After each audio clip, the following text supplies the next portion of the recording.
As a businesswoman, Mrs. Bell would have dealt with large amounts of money, but such a large withdrawal of cash, say police, was unusual.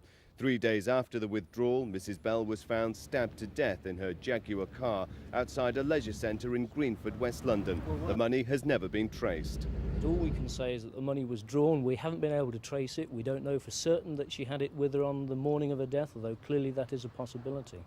There's speculation that Mrs. Bell may have been the victim of blackmail or robbery, but detectives are keeping an open mind. Well, there's any number of theories, and obviously we're looking at all of them, but it could have been in payment for work done. It could have been for any sort of business deal. I mean, we really can't close any options at this moment.